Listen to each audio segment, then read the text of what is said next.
क्या प्रधानमंत्री नरेंद्र मोदी एक बड़े युद्ध की तैयारी कर रहे हैं? मोदी ने युद्ध अर्थव्यवस्था के मोर्चे पर लड़ने जा रहे हैं। अमेरिका और ईरान के बीच युद्ध का नया फेज किसी भी वक्त शुरू हो सकता है। प्रधानमंत्री ने 2 बार देश के नाम 7 अपील जारी की थी और मोदी की अपील के बाद यूपी, महाराष्ट्र, उत्तराखंड जैसे राज्यों ने अर्जेंट मीटिंग शुरू कर दी है।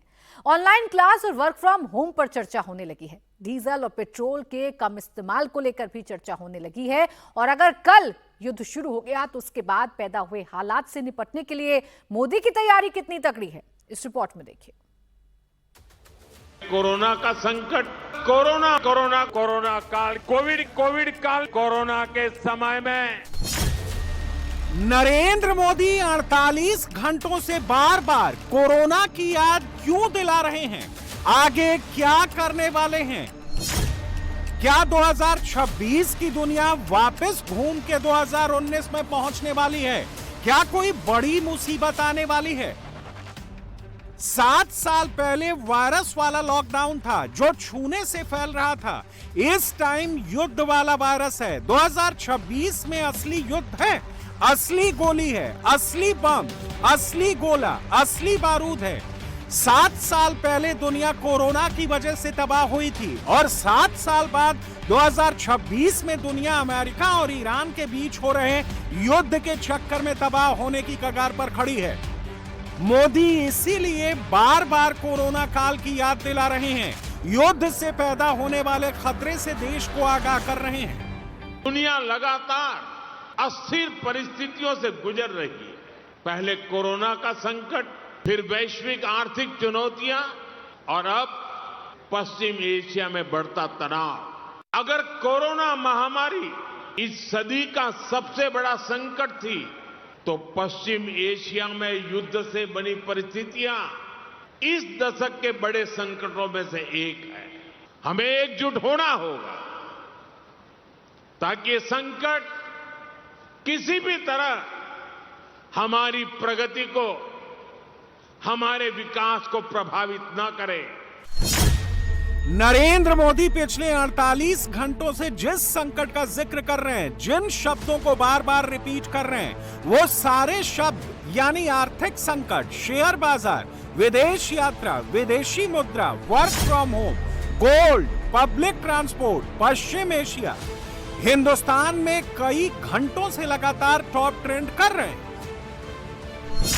आने वाले दिनों में क्या हो सकता है, मोदी इस खतरे को भांप चुके हैं, इसलिए समय रहते ही देश को आगाह कर रहे हैं। और मोदी को ऐसा क्यों करना पड़ा है, ये दुनिया के नक्शे से समझिए। क्योंकि वेस्ट एशिया के वॉर की वजह से कई देशों पर आर्थिक खतरा मंडराने लगा है। स्ट्रेट ऑफ हॉर्मुज बंद होने की वजह से तेल उत्पादन गिरा है और सप्लाई डिसरप्शन से कच्चा तेल 100 से $120 प्लस प्रति बैरल पहुंच गया है, जिससे सबसे ज्यादा प्रभावित वो देश हैं जो तेल के आयात पर निर्भर हैं। थाईलैंड, फिलीपींस, श्रीलंका, पाकिस्तान, बांग्लादेश जैसे देशों में छप्पर फाड़ महंगाई का खतरा है। इन सभी देशों का करंट अकाउंट घाटा बिगड़ना भी तय है। दक्षिण कोरिया और जापान पर महंगाई के साथ साथ ऊर्जा संकट का खतरा है। इन दोनों देशों में इंडस्ट्री और ट्रांसपोर्ट पर असर पड़ने का खतरा है। चीन जैसे देशों का ग्रोथ 5% से घटकर 4.6% के आसपास रहने का खतरा है। इसके अलावा चीन में तेल और फर्टिलाइजर महंगे हो सकते हैं। चाइनीज प्रोडक्ट के एक्सपोर्ट पर असर पड़ सकता है। यूरोप में ऊर्जा संकट बढ़ना तय है। महंगाई होगी और ग्रोथ धीमी रहेगी। गल्फ देशों जैसे Iran, Iraq, Kuwait, Qatar, Saudi, इन सभी जगह उत्पादन बंद हो जाएगा, एक्सपोर्ट रुक जाएगा, जीडीपी में भारी गिरावट आएगी, फूड और पानी का संकट पैदा होगा, ह्यूमैनिटेरियन क्राइसिस पैदा होगी। अफ्रीका और लैटिन अमेरिका जैसे देशों में भी खाद्य सुरक्षा खतरे में पड़ेगी, गरीबी बढ़ेगी, कर्ज का बोझ बढ़ेगा। पूरी दुनिया में इस वक्त इकलौता हिंदुस्तान ऐसा देश है जहां पैनिक जैसे हालात नहीं है, क्योंकि मोदी की नीतियों ने भारत को बड़े नुकसान से बचा रखा है। भारत के पास इस वक्त भी 60 दिनों का कच्चा तेल मौजूद है, 60 दिनों की एलएनजी और 45 दिनों का एलपीजी भंडार भी उपलब्ध है। देश में किसी भी पेट्रोलियम उत्पाद की फिलहाल कोई कमी नहीं है।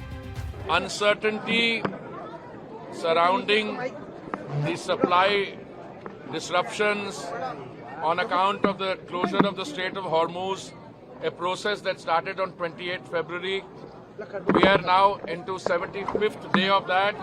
Let me tell you categorically, we have no supply side problems.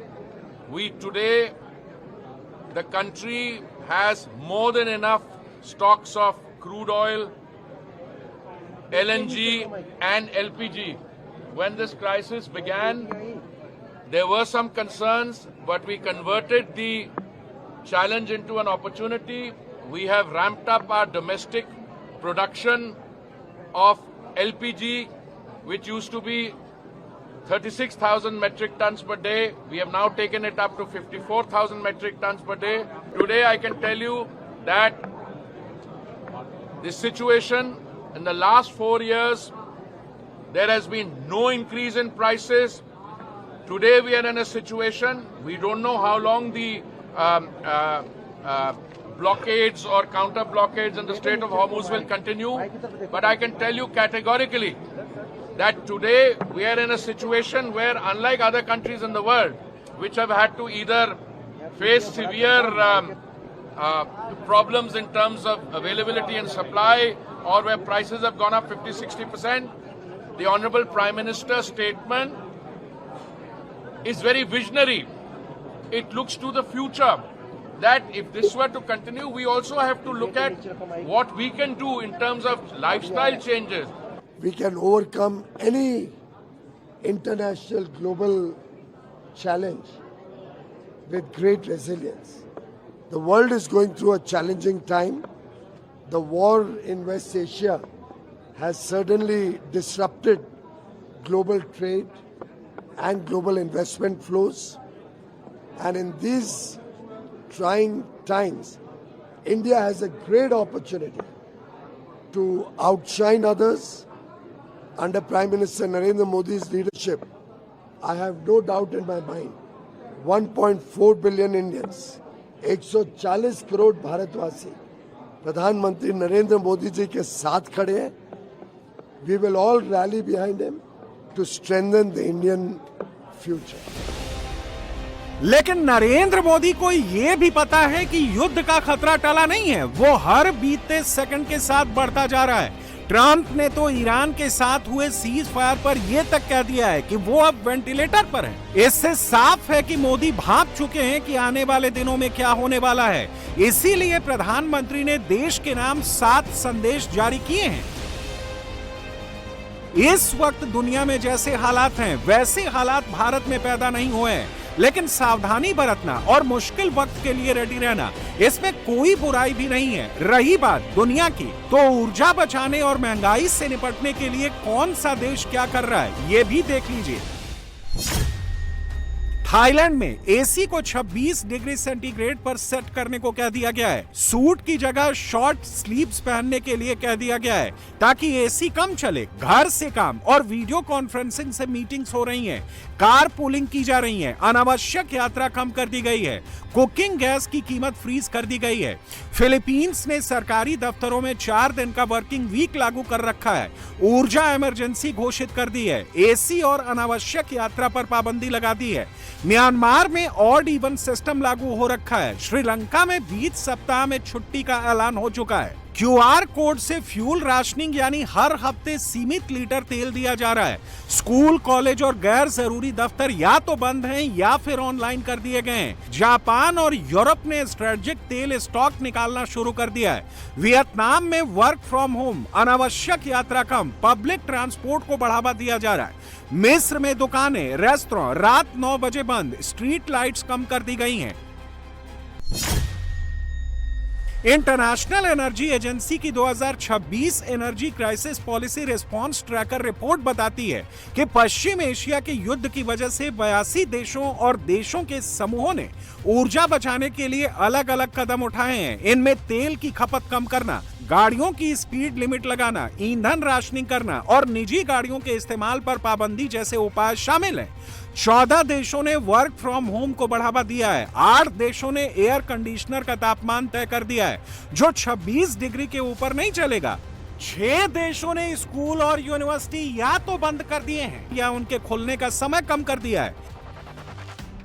यानी जो स्टेप्स दुनिया के बाकी देश उठा रहे हैं, भारत ने अभी वो स्टेप्स नहीं उठाए। मोदी ने देशवासियों को अभी सिर्फ सलाह दी है, सिर्फ गुजारिश की है, कोई जोर जबरदस्ती नहीं की है। भारत ने अब तक ऊर्जा संकट को दूसरे देशों की तुलना में बेहतर तरीके से संभाला है, लेकिन आगे लंबा खेल है। अगर युद्ध चला तो महंगाई बढ़ेगी, घाटा बढ़ेगा और ग्रोथ पर असर पड़ेगा। इसलिए सरकार अभी से सावधानी से कदम उठा रही है। आम आदमी को बचाते हुए अर्थव्यवस्था को भी संभालना है, इसके लिए आगे का प्लान बना रही है। मोदी ने जो 7 मंत्र दिए हैं वो इसी प्लान का हिस्सा हैं। देखिए, देश के प्रधानमंत्री नरेंद्र मोदी जी की अपील पर देश उनके साथ चल पड़ा है।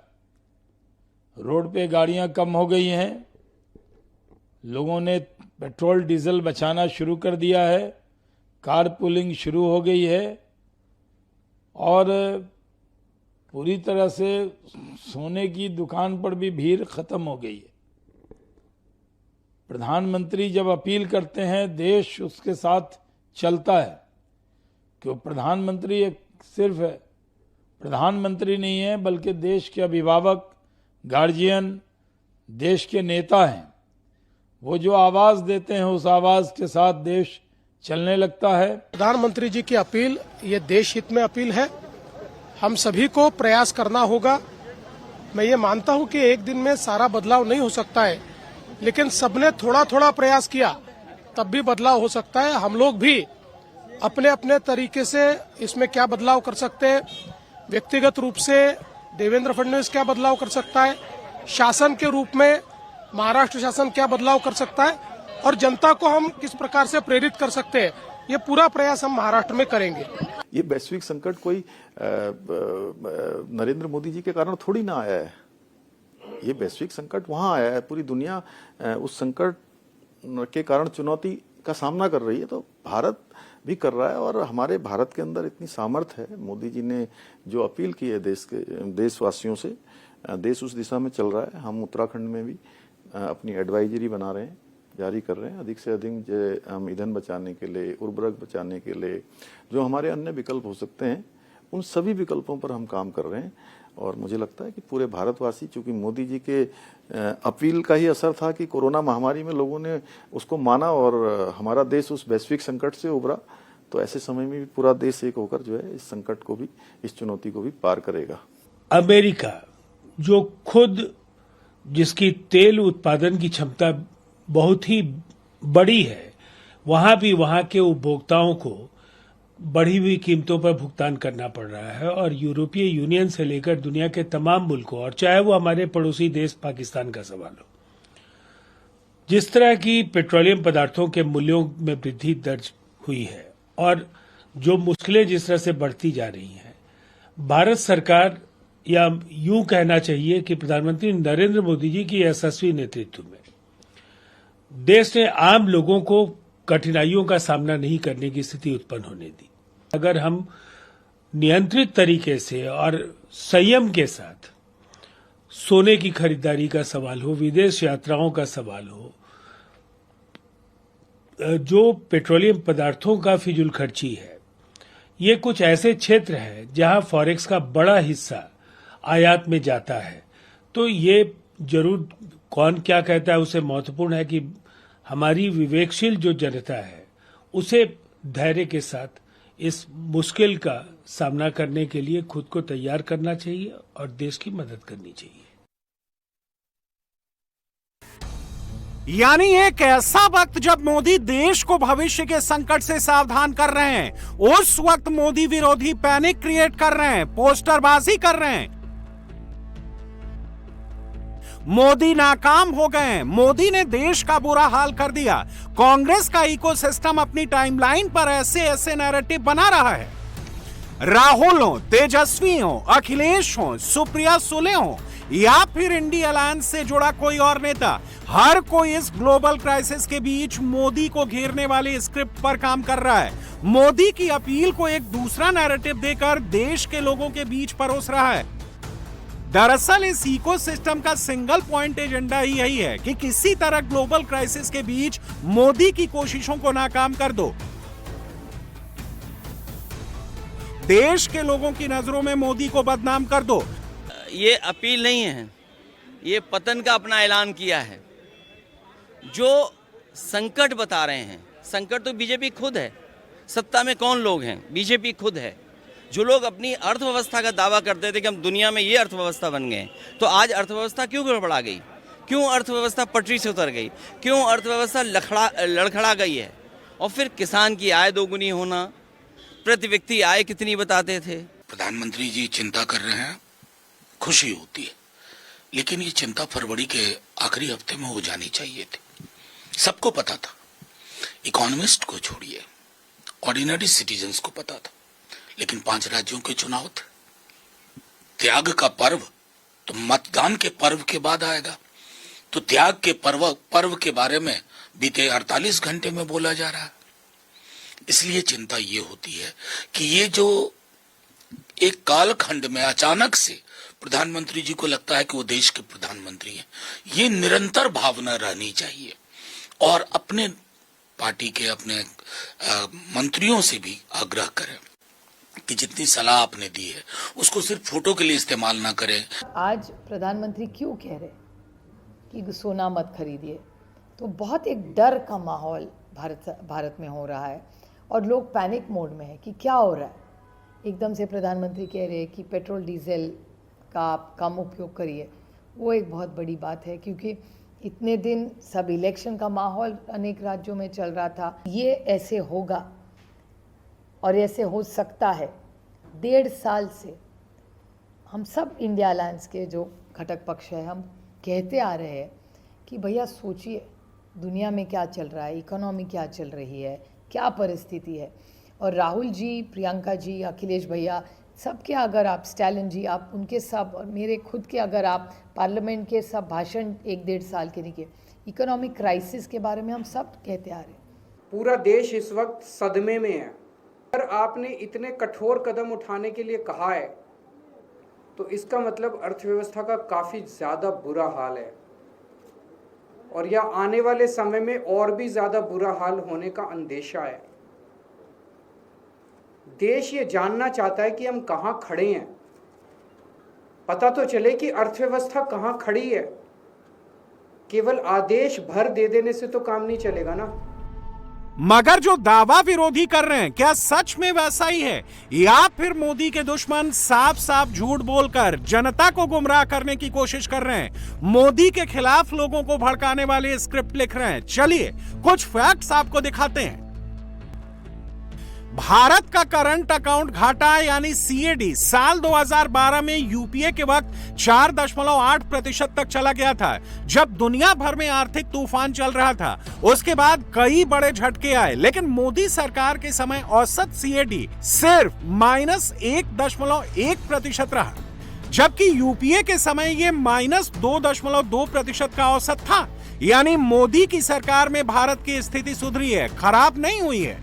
इसी तरह भारत का विदेशी मुद्रा भंडार यानी फॉरेक्स रिजर्व्स 2014 में 314.9 अरब डॉलर था, आज ये बढ़कर 690.7 अरब डॉलर हो गया है, यानी 2 गुना से भी ज्यादा। 2019 के बाद दुनिया में कई बड़े आर्थिक झटके आए, फिर भी भारत अपनी स्थिति को मजबूत करता गया, जिसके दम पर अब भारत बाहरी समस्याओं से बेहतर तरीके से निपट सकता है। पश्चिम एशिया में संकट शुरू होने के बाद यानी 28 फरवरी से भारत के विदेशी मुद्रा भंडार थोड़े कम हो गए, लेकिन फिर भी ये 2025 के औसत स्तर से ऊपर बने हुए हैं। 27 फरवरी 2026 को भारत का विदेशी मुद्रा भंडार 728.49 अरब डॉलर था, जो 1 मई 2026 को 690.69 अरब डॉलर हो गया। यानी संकट के बावजूद भारत का विदेशी मुद्रा भंडार 2025 के औसत से ऊपर ही है। इससे पता चलता है कि भारत की विदेशी पैसे की स्थिति अभी भी मजबूत है, भले ही दुनिया में अनिश्चितता हो।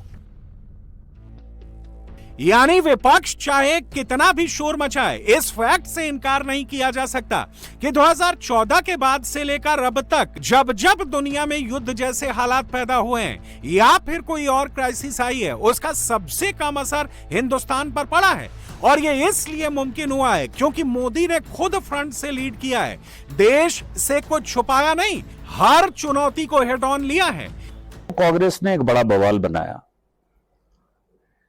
कांग्रेस को यह पता नहीं है कि समय समय पर लगातार जो इंदिरा गांधी और नेहरू परिवार के प्रधानमंत्री रहे हैं, उन्होंने इस देश में, हमने तो, माननीय प्रधानमंत्री जी ने तो आह्वान किया है, उन्होंने तो कानून बनाया है। जब 62 में नेहरू जी चीन का युद्ध हार गए, क्योंकि मैं लेह में हूं तो इसीलिए बहुत इंपॉर्टेंट है, 63 में गोल्ड के ऊपर एक नोटिफिकेशन जारी किया कि कोई भी सोना की खरीद बिक्री नहीं हो सकती है। पार्लियामेंट में बहुत विरोध हुआ और ये कानून वो पास नहीं कर पाए। उसके बाद उनकी मृत्यु हो गई 1964 में। 65 में जब भारत पाकिस्तान का युद्ध हुआ, उसके लिए भी ये ले बहुत इंपॉर्टेंट है जहां मैं खड़ा हूं, तो उस वक्त शास्त्री जी ने कहा कि एक टाइम खाइए और जितने लोगों के पास गोल्ड है वो गोल्ड दान करिए, और लोगों ने सहर्ष गोल्ड दान किया है। आज